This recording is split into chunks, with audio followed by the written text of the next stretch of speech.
पिछले एक डेढ़ महीने में आपने एक बात जरूर नोटिस की होगी। जब जब देश का नौजवान अपनी बात कहने सड़क पर उतरा, किसी ने उसे वायरस कहा, किसी ने जनरेशन गटर कहा और किसी ने कहा ये छात्र नहीं पंक्चर बनाने वालों के औलाद है।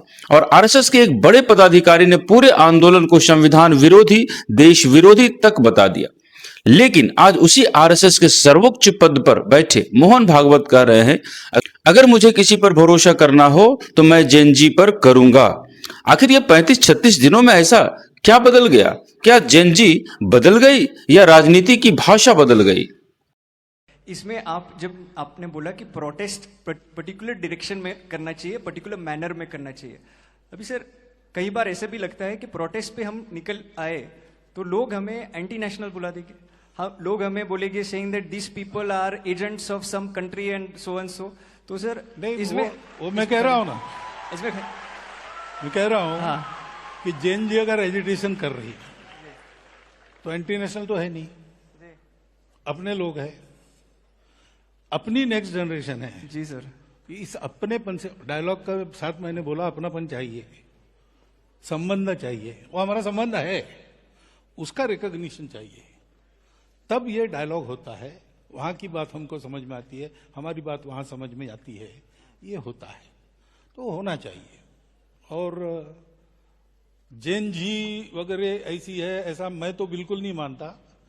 आप क्या मानते हैं? विदाउट इट कॉन्टेक्स्ट भी जब जब पूछा गया तब मैंने बताया, और आज भी मैंने आपके सामने बोला है कि मुझे लगता है कि ये जो नई पीढ़ी है जेन जी, जेन अल्फा, ये अभी जो हमारी एग्जिस्टिंग पीढ़ी है उससे ज्यादा ऑनेस्ट है।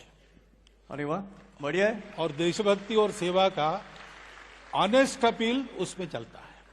थैंक यू सर, ये आपने बताया सबसे ऑनेस्ट जनरेशन जेन। अगर आज सिर्फ मोहन भागवत जी का बयान आता तो शायद इतनी चर्चा भी नहीं होती। लेकिन जब हम पिछले एक महीने के बयान देखते हैं तो कहानी बिल्कुल अलग दिखाई देती है। सबसे पहले बीजेपी सांसद कंगना रनौत, उन्होंने जेनजी को जनरेशन गटर तक कह दिया। फिर बीजेपी के राष्ट्रीय अध्यक्ष नितिन नवीन, उन्होंने आंदोलनकारियों की तुलना वायरस से कर दी। और कॉकरोच जैसी पार्टियां आ रही हैं, ये देश को खोखला करने वाले लोग हैं। इन वायरस और कॉकरोच वाले लोगों को निश्चित रूप से ध्यान रखने की जरूरत है। ये देश के टुकड़े करने वाले गैंग के लोग हैं। इन देश के टुकड़े करने वाले गैंग के लोगों को सबक सिखाने का काम भारतीय जनता पार्टी का कार्यकर्ता ही कर सकता है। फिर बीजेपी के पूर्व सांसद रमेश बिधूड़ी, उन्होंने कहा ये छात्र नहीं पंक्चर बनाने वालों की औलाद है।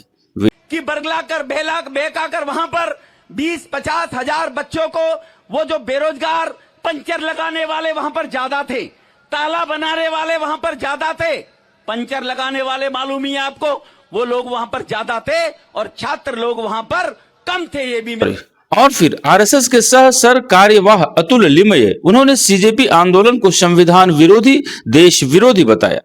केवळ अँटी बीजेपी या अँगलनी हे बघू नका, हे आंदोलन अगेन्स्ट द कॉन्स्टिट्यूशन, संविधानाच्या विरोधातलं एक हत्यार म्हणून उपयोग केलेलं आंदोलन आहे, या अर्थाने बघा। अगेन्स्ट द नेशन, भारत विरोधातलं एक आंदोलन या अर्थाने उभं केलेलं आंदोलन आहे, या अर्थाने या शक्तीकडे आपण नीटपणे बघितलं पाहिजे। अब यहीं से सबसे बड़ा सवाल शुरू होता है। एक तरफ आरएसएस प्रमुख मोहन भागवत जेनजी पर भरोसा करने की बात कर रहे हैं, दूसरी तरफ उसी आरएसएस के सह सर कार्यवाह अतुल लिमये उसी आंदोलन को देश विरोधी बता रहे हैं। आखिर एक ही संगठन लेकिन दो बिल्कुल अलग संदेश, क्यों? क्या आरएसएस के भीतर जेनजी को लेकर दो अलग अलग सोच है या समय बदलने के साथ संदेश भी बदल गया? और अब एक सवाल सीधे प्रधानमंत्री नरेंद्र मोदी से। प्रधानमंत्री जी, अगर जेनजी देश का भविष्य है, अगर जेनजी पर इतना भरोसा है, तो फिर आपकी ही पार्टी के राष्ट्रीय अध्यक्ष नितिन नवीन जेनजी को वायरस क्यों कह रहे थे? आपकी ही पार्टी के सांसद कंगना रनौत उन्हें जनरेशन गटर क्यों कह रही थी? आपकी ही पार्टी के पूर्व सांसद रमेश बिधूड़ी उनका मजाक क्यों उड़ा रहे थे? और आरएसएस के सर कार्यवाह उसी आंदोलन को देश विरोधी क्यों बता रहे थे? क्या ये सभी सिर्फ उनकी व्यक्तिगत राय थी? अगर हां, तो क्या पार्टी ने कभी सार्वजनिक रूप से इन बयानों से दूरी बनाई और अगर नहीं तो आज अचानक जेन जी के लिए इतना सम्मान क्यों?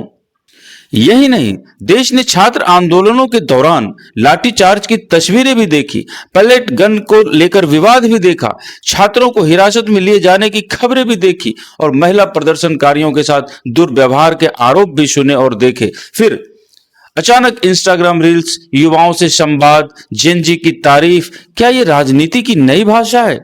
क्या यह हृदय परिवर्तन है या देश के युवाओं की बढ़ती राजनीतिक ताकत अब हर दिल को अपनी भाषा बदलने पर मजबूर कर रही है? मैं इसका जवाब नहीं दूंगा, फैसला आप करेंगे। दोस्तों, आपने देखा ही है कि प्रधानमंत्री मोदी और अमित शाह करीब करीब आज 1 महीने से उस सामने नहीं आ पा रहे हैं, टीवी पर नहीं आ पा रहे हैं। तो आने का एक दूसरा जरिया उन्होंने ढूंढा। जेन जी जब सबसे ज्यादा समय किस पे बिताता है? इंस्टा पे बिताता है। वो भी कब बिताता है? तो रात के समय में बिताता है।